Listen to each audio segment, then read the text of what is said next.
Finally রুমে চলে এসেছি আমরা। এটা হচ্ছে সেই রুম, ছোটোর মধ্যে খুব সুন্দর একটা রুম, যেটা আমরা আগে ঢুকে গেছিলাম। ভিডিওটি পরেই বানাচ্ছি, তার কারণ হচ্ছে প্রচণ্ড টায়ার্ড ছিলাম, সকালবেলাতে এসে একটু রেস্ট করলাম, তারপর তোমাদেরকে ভিডিও করে দেখাচ্ছি।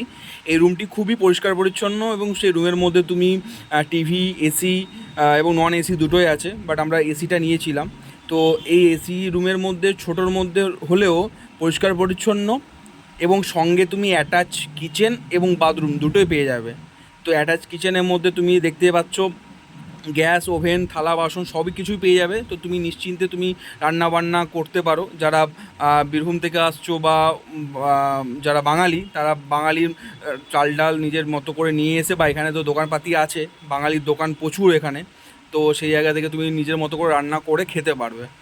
আর এখানে বাথরুমটা খুব পরিষ্কার পরিচ্ছন্ন ছিল, যার জন্য এই রুমটি সিলেক্ট করেছিলাম। তো পার ডে হিসাবে এখানে রুমগুলো ভাড়া হচ্ছে, এসির ভাড়া হচ্ছে 1000 টাকা, নন এসিগুলো 500-700-র মধ্যে পাওয়া যায়। তো খুব কম প্রাইসে পাওয়া যায়। তুমি সেখানে দুজনের জায়গায় 3জন 4জন যজন থাকতে পারো একটা রুমের মধ্যে, কোনো প্রবলেম নয়। বাট পার ডে হিসাবে, পার রুম হিসাবে 1000 টাকা করে লাগবে, ঠিক আছে? তো নিচে তোমাদেরকে মেনশন করে দেবো নাম্বারটা। তো তোমরা চাইলে চেন্নাই এলে এখানে অবশ্যই থাকতে পারো, আসতে পারো। এ দেখতে পাচ্ছ চিড়ে ভাজা, মায়ের হাতে চিড়ে ভাজা। তো সকালবেলাতে টিফিন খাবারের জন্য চা, চিড়ে ভাজা এবং বিস্কুট নিয়ে বসে পড়েছি। আমার খুব পছন্দের একটা জিনিস, তো সেটাই এখন খাচ্ছি। বাইরে কি হবে না হবে তাই মা বাড়ি থেকে ভরেই দিয়েছিল। এখন জাস্ট এই রুম থেকে বেরোচ্ছি, আমরা এখন যাচ্ছি মারিনা ব্রিজের দিকে। সো চেন্নাই যখন এসেছি তখন চেন্নাই একটু করার তো চেষ্টা করবো অবশ্যই। এখন আমরা সেই হয়ে নামছি, 3তলাতে আছি আমরা এখন। তো 3তলার উপর থেকে নামছি। তো এই হচ্ছে আউটফিট মোটামুটি। এখানে জলের খুব সমস্যা, জল ক্যারি করে নিয়েছি। জলটা খুব একটা ভালো না এখানে, জলটা কেনা জল ক্যারি করে নিয়েছি। এই যে তো চল, আমরা এখন মারিনা ব্রিজের দিকে যাচ্ছি। এই অটো করে নিয়েছি। তো আপনি যে কোনো অটো ধরে তার সঙ্গে কথাবার্তা বলতে পারবেন এবং বার্গেনিং করবেন একটু, ওরা 200-250 বলবে, বাট আপনি সেটা লাস্ট 150-র মধ্যে চলে আসে। তো জাস্ট খুব সুন্দর একটা ভিউ পয়েন্ট, সবথেকে বড় একটা বিচের মধ্যে একটা বিচ। তো সন্ধ্যে বেলায় এটার অন্যরকম একটা সৌন্দর্য এবং অন্য একটা ফিলিংস, কারণ সেখানে সেই সময় জোয়ার টোয়ার চলে, তো দেখতে খুব ভালো লাগে। তো এখন সেটার পথে রওনা দিচ্ছি। তো কী এক্সপিরিয়েন্স হবে না হবে সেটা তোমাদের সঙ্গে ওখানে গিয়ে শেয়ার করবো। তো চলো মারিনা ব্রিজের দিকে যাওয়া যাক। চেন্নাইয়ের রাস্তাঘাট দেখতে দেখতে যাচ্ছি এখন মারিনা বিচের দিকে। তো আমার ভাবনা ছিল যে এখানকার রাস্তাঘাটগুলো আমাদের বীরভূমের রাস্তাঘাটের থেকে অনেক ভালো, পরিষ্কার পরিচ্ছন্ন, কিন্তু অটোওয়ালার সঙ্গে কথা বলে জানতে পারলাম যে না, সেরকম কিছুই নয়। এখানকার রাস্তাঘাটের অবস্থা আমাদের মতনই অবস্থা, যেহেতু এটা শহরের মধ্যে পড়ছে এবং এটা মেন রাস্তা, তাই একটুখানি ভালো। বাট ভেতরের রাস্তাঘাটগুলো খুবই বাজে অবস্থা। কিন্তু হ্যাঁ, এখানকার রাস্তাঘাটগুলো একটু চওড়া। আমাদের এখানে সব অলিগলি রাস্তা, বাট এখানকার রাস্তাগুলো একটু চওড়া, এই যা পার্থক্য। বাট আমাদের আর ওদের মধ্যে ডিফারেন্সিয়েশন কিছুই নেই, গোটা ইন্ডিয়াতেই একই অবস্থা। A few moments later. Finally সেই মুহূর্ত। এখন আমরা জাস্ট মারিনা বিচের ওপর দাঁড়িয়ে রয়েছি, আর দেখতে পাচ্ছ ভিউজটা, গোধূলির বেলা এবং এত লোকজন, ঠান্ডা ঠান্ডা আমেজ, আর সঙ্গে যেটার জন্য ওয়েট করেছিলাম, জোয়ার। আগের বারে এসেছিলাম তখন ভাটা চলছিল, মানে জাস্ট দুপুর টাইম করেছিল। তো এখন এবারে এসছি এই জোয়ারটা দেখার জন্য, কারণ ভাটা থাকলে সেই সমুদ্রের মজাটা পাওয়া যায় না। তো এখন রয়েছে জোয়ার, আর এরকম জলের স্রোত, সঙ্গে গোধূলি বেলা এবং ঠান্ডা ঠান্ডা আমেজ, মানে পুরো মুহূর্তটাকেই চেঞ্জ করে দিয়েছে। দীঘাপুরীর মতো তুমি এখানেও সমুদ্রের ধারে প্রচুর দোকানপাট পেয়ে যাবে। সেখান থেকে তুমি সমুদ্রের জিনিস, শাঁখের জিনিস, খাবারের দোকান, ট্যাটুর দোকান, নিজের দৈনন্দিন এক্সেসারিজ সব কিছুই পেয়ে যাবে। তো এখন আমরা ভেলপুরির দোকানে চলে এসেছিলাম ভেলপুরি খাওয়ার জন্য। তো ভেলপুরির থেকে আমরা ভাবলাম যে পানিপুরিটাই ট্রাই করি, আমাদের ওখানে ফুচকা বলে পরিচিত। বাট ফুচকা আর পানিপুরির মধ্যে যদি ডিফারেন্সিয়েশন করা যায় তো প্রচণ্ড পরিমাণে ডিফারেন্স। আমাদের ফুচকা 10-এ যদি 9 দেবো, আর এখানকার ফুচকা 10-এ 2 কি 3। হ্যাঁ, সত্যিই 2 কি 3 দেওয়ার মতো, কারণ এখানকার ফুচকা প্রচণ্ড বাজে। তো ফার্স্ট বাইটটা নিয়ে তুমি দেখতে পাচ্ছ আমার মুখের এক্সপ্রেশনটা পুরো চেঞ্জ হয়ে গেছে। তো সেখান থেকে আন্দাজ করতে পেরেছো এখানকার ফুচকাটা কতটা বাজে। তো যে কারণে আমি এটাকে 2 বা 3 রেটিং দিলাম। The next day. Hi guys, এখন আমরা বেরিয়ে গেছি পথসারথী পেরুমাল টেম্পলের উদ্দেশ্যে। এটা খুব মানে চেন্নাইয়ের সব থেকে দেখার মতো একটা জায়গা। হ্যাঁ, মেরিনা ব্রিজের পরে যদি কোনো একটা জিনিস দেখার থাকে, যেটা আমার ইচ্ছা পার্সোনালি দেখার, তো সেটাই এখন আমরা যাচ্ছি। মোটামুটি একটু লেট হয়ে গেল আমাদের বেরোতে ঘড়ি কাটায় 6:20 বাজে এখন। তো জানি না ওখানে গিয়ে এখন খোলা থাকবে কিনা। আমাদের যে অটো ড্রাইভার রয়েছে সে এখন বলছে কি বন্ধ থাকবে এই টাইমটা। তো যাই হবে বাট অ্যাটলিস্ট দেখাতে হবে, দূষণটা তো হবে। তো সেই উদ্দেশ্যে এখন যাচ্ছি। চল ওখানে গিয়ে কথা বলছি। মন্দিরে এসে জানতে পারলাম এখানে ভিডিও অ্যালাউ নেই, তাই তোমাদেরকে ভিডিও করে দেখাতে পারবো না। তো বাইরে থেকে মন্দিরের দৃশ্যটি জাস্ট এরকমই। তো বাইরে থেকে এখন মন্দির দর্শন করতে হবে তোমাদেরকে। তো আমরা এখনই জাস্ট মন্দির থেকে বেরিয়ে এলাম। তো অসাধারণ মন্দির।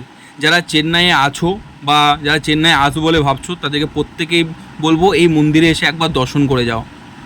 তোমার মন প্রাণ সব ভালো হয়ে যাবে, এইটুকু বলতে পারি। এখন আমরা রয়েছি চেন্নাই স্টেশনে। সন্ধ্যা 7টায় আমাদের ট্রেন আছে, যে ট্রেন ধরে আমরা রওনা দেবো হাওড়ার পথে। তো শেষবারের মতো তোমাদেরকে এখন চেন্নাইটা দেখাচ্ছি।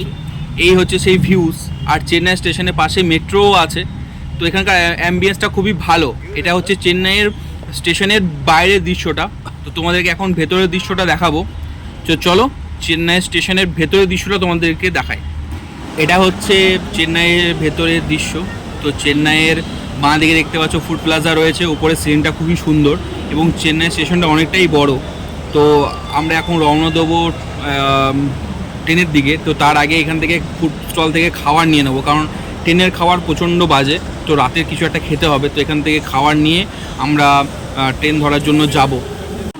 দেখতে পাচ্ছ আমরা ট্রেনে মাত্র উঠেই আমরা চা কফি অর্ডার করে দিয়েছি। এখন টেকনোলজি এতটাই উন্নত যে এখন আর তোমাদেরকে আলাদা করে চা করতে হবে না। এই যে প্যাকেটের মধ্যে পাউচ পাওয়া যায় চা বা কফির, তো সেটা তুমি গরম জলের মধ্যে ঢেলে দাও, অটোমেটিক চা বা কফি যেটাই খেতে চাইবে হয়ে যাবে। তো এতটাই টেকনোলজি উন্নত হয়ে গেছে।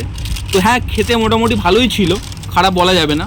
বাট হ্যাঁ, যেটা বাড়ির তৈরির চা সেটা আলাদা টেস্ট। তো এই টেস্টটা মোটামুটি ভালোই ছিল। ঘড়ি কাটে এখন 12:46, যেখানে আমাদের 11:35 নামার কথা ছিল। সেখানে এত লেটে আমরা ট্রেন থেকে নামলাম সবে মাত্র। তো পিছনে দেখতে পাচ্ছ এটাই হচ্ছে আমাদের সেই করমণ্ডল এক্সপ্রেস। এটা হাওড়া মেল বা চেন্নাই মেল নামেও পরিচিত। তো আপাতত আমরা এখান থেকে এখন অনেকটা লেট হয়ে গেল আমার হাওড়া থেকে। এখন আমরা সামনে সকাল বেলায় ট্রেন ধরে, মানে 6:55 নাগাদ ট্রেন আছে হুল এক্সপ্রেস, সেটা ধরে আমরা এখন রওনা দেবো আমাদের গন্তব্যস্থল বা আমাদের ডেস্টিনেশন সিউড়ি। তো এখনও অনেকটাই জার্নি এখনও শেষ হয়নি। অলরেডি 27-28 ঘন্টা জার্নি হয়ে গেছে, এখনও 6 ঘন্টা জার্নি বাকি আছে। তারপর তার মাঝখানে এই 3-4 ঘন্টা একটুখানি ঘুমাতে পাবো বলে আশা করছি। এখন আমরা সেই ওয়েটিং রুমে ওয়েট করবো। তারপর সকাল 6:55 নাগাদ ট্রেন ধরে রওনা দেবো আমাদের গন্তব্যস্থলে। তো আপাতত যাওয়া যাক। আমরা এখন 17 নম্বর প্ল্যাটফর্মে রয়েছি। তো সেই প্ল্যাটফর্ম থেকে আমরা যাবো একদম ওয়েটিং রুম, মানে অনেকটাই হাঁটতে হবে। তো চলো বেশি লেট করবো না, যাওয়া। এই সবে মাত্র 5:30 বাজে ওয়েটিং রুম থেকে জাস্ট বেরোলাম। এবার আমরা ট্রেনের টিকিট কাটবো, টিকিট কেটে লোকাল জেনারেল টিকিট কেটে তারপর রওনা দেবো আমাদের গন্তব্যস্থল অর্থাৎ সিউড়ি। তো তোমাদেরকে যেটা ভিউ পয়েন্ট দেখানোর জিনিস সেটা একবার দেখো।